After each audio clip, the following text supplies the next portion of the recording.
I wasted years practicing alternate picking the wrong way. These mistakes killed my progress, wasted my time, and honestly drove me crazy. Here's exactly what I wish I knew sooner so you don't make the same mistakes.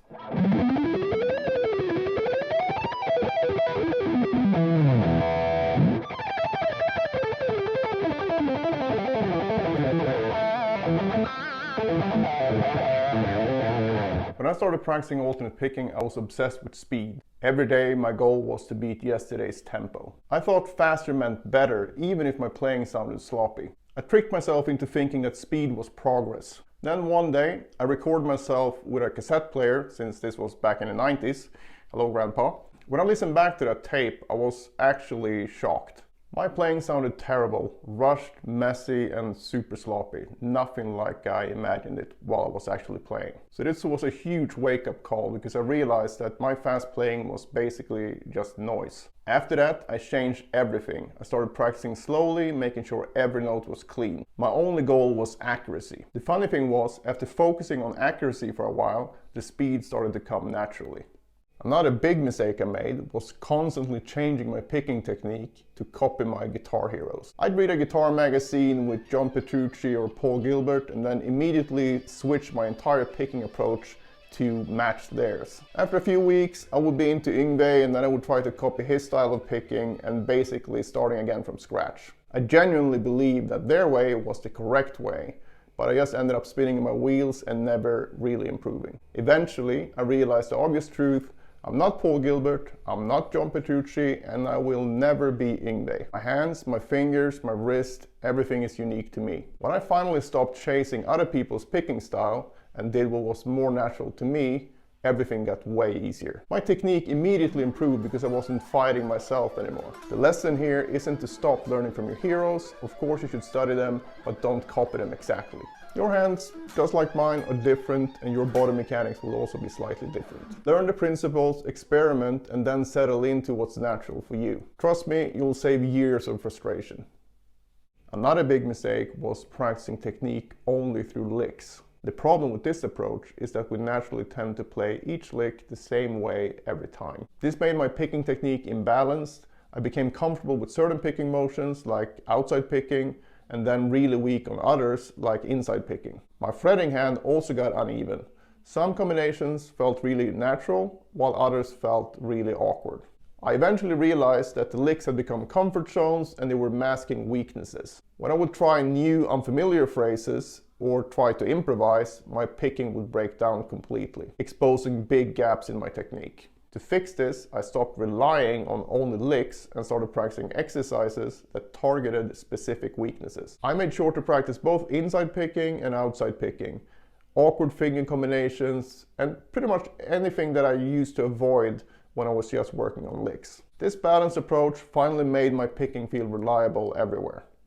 Something else I struggled with was panicking every time I hit a plateau. As soon as my progress slowed down, I would start doubting everything. I'd completely changed my practice routine, my exercises, even my picking approach. I thought I needed to fix something that wasn't actually broken. Eventually, it became clear that plateaus are completely normal. Everyone hits them, even great guitar players. They're not a sign that you're doing something wrong. So what finally worked was staying calm and trusting the process. Instead of throwing everything out, I kept the things that were working and made small adjustments. So with a little bit of patience, I could turn these plateaus into a pit stop instead of just hitting the wall completely.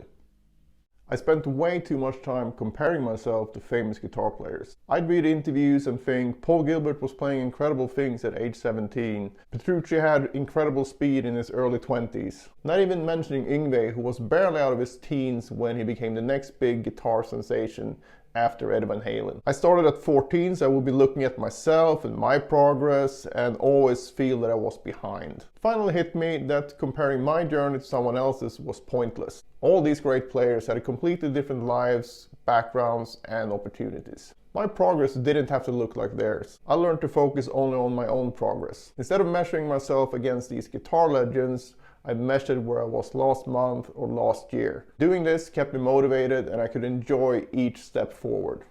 There were certain things that I found really difficult to play, and for years I would always blame my picking hand. If something didn't feel right, I assumed my picking technique was the issue. I never considered that my fretting hand might actually be the problem. When I finally slowed down and listened carefully, I noticed that my fretting hand was getting out of time in certain phrases. Even if my picking hand was accurate, these small timing errors in my fretting hand made everything sound sloppy. To fix this, I started practicing more legato exercises, and especially the all hammers technique helped me to develop a more precise timing in my fretting hand. A side note here, if you don't know what I'm talking about when it comes to the all hammers, just that, you do all hammer-ons, and I usually do this. I mute it here somehow. You can have a clean sock or a hair tie or a fret wrap, so you can just focus on the fretting hand, and you treat the fretting hand like you're playing piano, so you don't hold down on a finger. So basically, if we play a B minor pentatonic,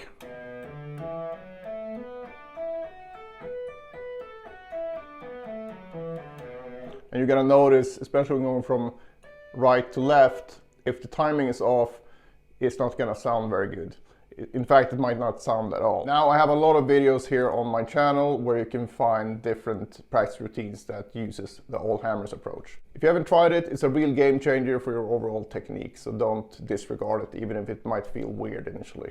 I consistently underestimated how much time and practice it takes to get really good at alternate picking. Every time I felt stuck, I thought there was something wrong with me or my approach, especially when comparing myself to guitar legends. This made me quite frustrated and impatient. But eventually I realized that those guitarists spent thousands of hours over several years developing their skills. They didn't become amazing overnight, and neither would I. I had simply set unrealistic expectations for myself. Once I accepted that getting great at alternate picking takes a lot of consistent practice over a long period of time, I became more patient and enjoyed the process more. This change in mindset actually made my progress feel faster, and I did not feel so stressed when things were a bit slow.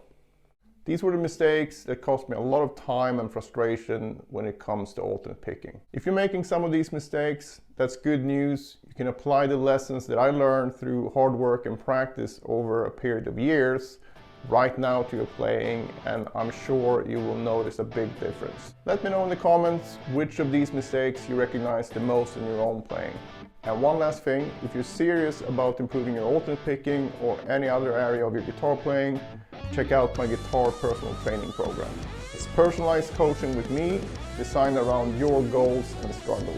I'll help you stop guessing, build the right habits, and finally see the progress you've always wanted. Since this is one-on-one, spots are limited, so if you're interested, you can click the link below to learn more or join. The first week is free, so you have nothing to lose.